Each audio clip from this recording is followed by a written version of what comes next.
Pourquoi et comment l'Union européenne et ses États membres travaillent ensemble au Togo? Ce 4e lac réalisé en 2 ans de travaux vient donc réduire les risques d'inondation. L'ouvrage a été officiellement réceptionné ce matin par le chef de l'État. À ses côtés, vous allez le voir, Neven Mimica, le commissaire européen à la coopération internationale et au développement. Tu ne peux pas passer par ici. Il y a des brousses. Et puis si tu as passé ici, il y a les bandits qui vont t'attaquer. Dans notre maison, il y a l'eau. Si la pluie a tombé, l'eau nous attaque là-bas. Maintenant que le lac est venu, on n'a pas de l'eau à la maison. Et puis on passe par ici dans tous les temps qu'on veut. Merci pour l'Union européenne. The European Union and its member states have always stood behind the Togolese people in good but also in difficult times. What happens in Togo matters to the European Union and vice versa. The European Union and its member states have allocated over 760 million euros to support Togo's social-economic development from 2014 to 2020, working together in many important sectors, such as good governance, education, agriculture, health, energy, water and sanitation, security, transport and trade. Ce projet illustre donc la qualité du partenariat entre l'Europe et le Togo, tant au niveau des institutions que des entreprises. Il traduit dans la pratique pour l'Union européenne et pour les États membres, dont la France, la synergie européenne issue de la programmation conjointe signée entre le Togo, l'Union européenne et les États membres, Allemagne et France, en juin 2016. Mais qu'est-ce que la programmation conjointe? C'est un exercice qui nous permet de mutualiser les ressources de l'Union européenne et des États membres pour mieux faire face et accompagner le développement des pays. Ça nous permet à tous de faire une réflexion conjointe, une analyse conjointe, de partager les analyses que chacun fait et ça permet à l'État bénéficiaire, dans ce cas le Togo, à faire face à un seul exercice de programmation. Le 22 juin 2016, l'Union européenne, l'Allemagne, la France et le gouvernement togolais signent un document de programmation conjointe pour la période 2014-2020. L'Union européenne et ses 2 États membres s'engagent à mobiliser plus de 760 millions d'euros d'aide publique au développement pour le Togo pendant cette période. Ce document reflète la volonté de l'Union européenne et ses États membres de coordonner leur aide et d'aligner leur intervention sur les axes prioritaires de la politique nationale de développement du Togo, décritée dans la stratégie de croissance accélérée de promotion de l'emploi 2013-2017. Ainsi, au lieu de formuler des programmes, chacun de leur côté, dans des secteurs parfois identiques, l'Union européenne et ses États membres se sont mis d'accord sur une division du travail dans les secteurs sélectionnés et sur des modalités de mise en œuvre conjointes dans certains secteurs prioritaires comme l'énergie, l'eau et l'assainissement et la décentralisation.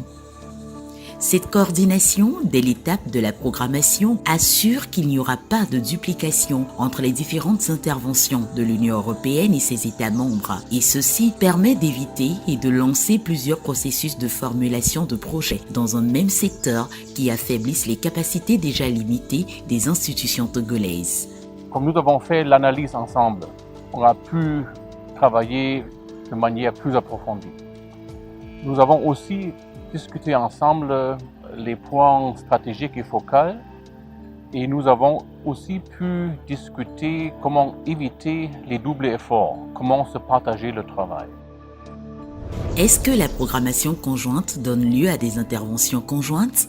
C'est un aspect que souvent on oublie. On parle de l'exercice de programmation, mais il ne faut pas oublier qu'à la fin de la programmation, on a la mise en œuvre.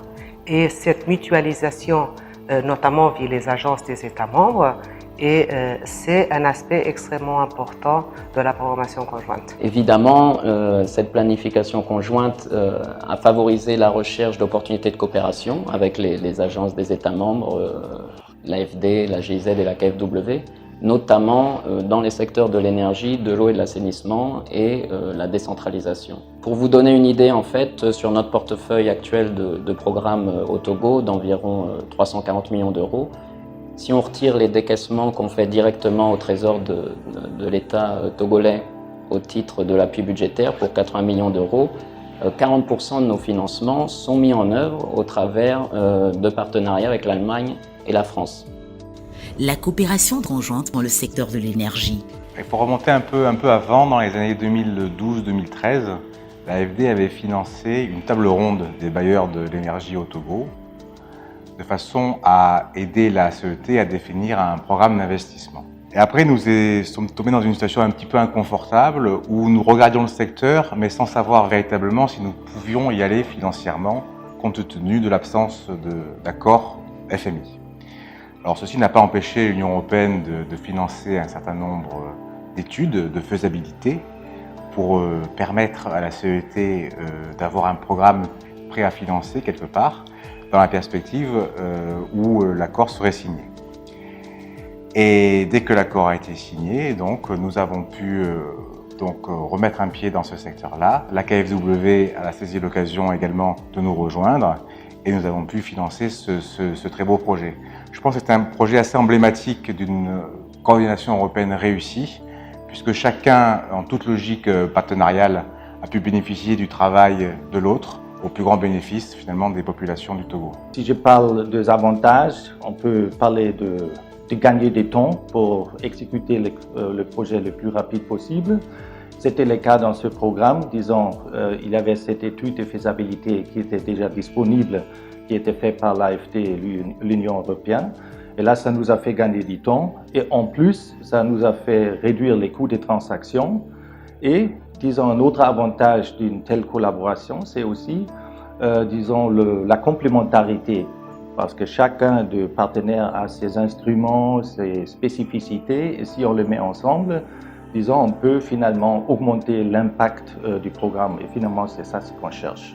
La coopération conjointe dans le secteur de la décentralisation. Il faut souligner que tous les trois partenaires européens ici, la France, l'Union européenne, l'Allemagne, ont fait des efforts dans le contexte de la décentralisation et dans la direction des élections locales.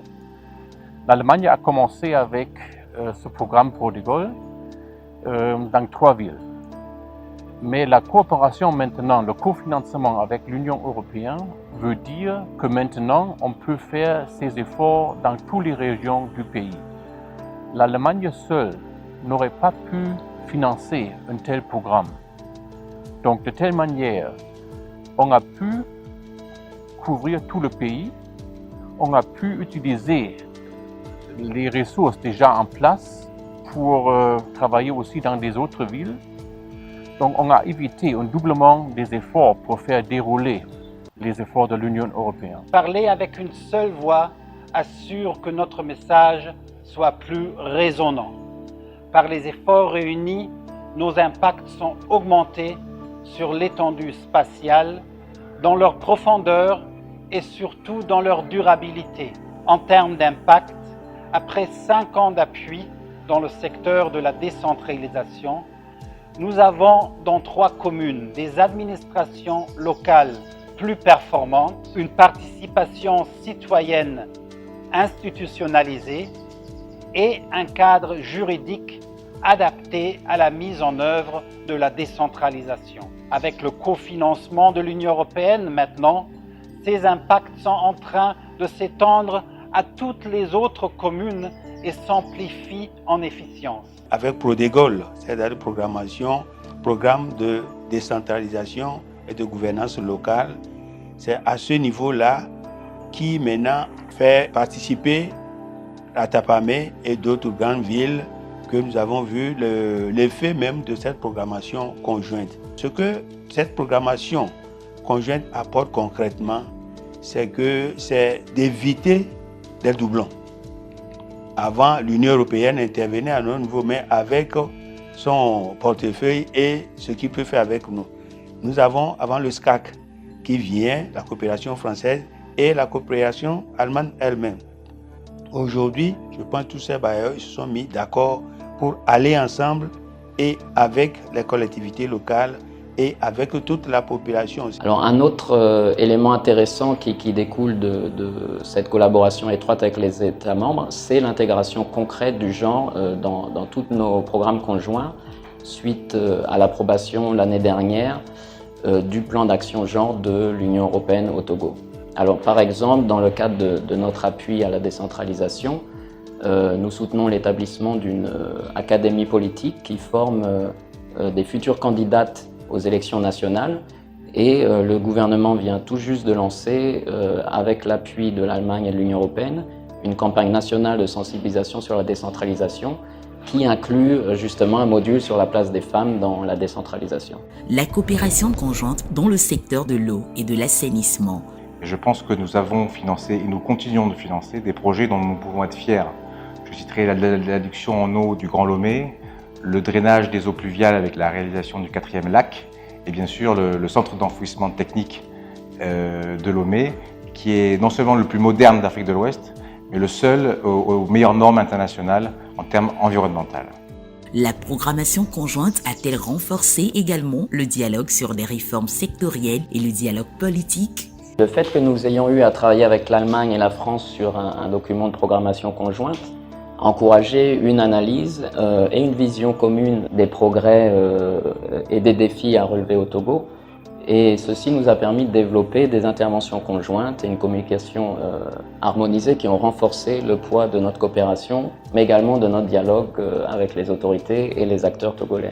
Et du coup, cette coopération et dialogue conjoint ont renforcé l'image d'une famille UE avec une approche et des valeurs communes. Et donc il y a eu un engouement de la communauté des bailleurs pour aller sur le secteur de l'énergie. Et cet engouement n'a sans doute pas été suffisamment concerté, si vous voulez, et ceci a créé une espèce de situation un peu cacophonique qui a nécessité que les gens se parlent entre eux. Et tout le mérite en revient à l'Union européenne et à l'AFD, qui a mis les gens autour d'une table pour qu'ils puissent se parler et se concerter, de façon à savoir qui allait faire quoi et où. Nous avons un très bon exemple, c'est que nous avons, dans le cadre de la programmation conjointe, des interventions dans le domaine de la décentralisation. Même si c'est une activité dans le cadre de la coopération, la décentralisation étant un sujet politiquement important dans le pays, le fait que nous travaillons ensemble dans ce domaine, c'est un levier qui nous a permis aussi à tous les États membres avec l'Union européenne de développer de façon conjointe le dialogue sectoriel dans ce secteur. Et aussi ce dialogue sectoriel et le développement qu'on a pu atteindre nous permet d'aller plus loin et d'avoir des réflexions conjointes et d'établir avec l'autorité togolaise un dialogue plus approfondi au niveau du dialogue politique. Alors je crois que c'est un excellent exemple et je suis très contente de l'avoir ici au Togo, qu'un secteur d'intervention qui au départ est un secteur d'intervention de coopération nous permet de rebondir sur le dialogue sectoriel et du dialogue sectoriel au dialogue politique plus général. Il y a une meilleure visibilité politique et un dialogue politique avec le gouvernement togolais plus efficace.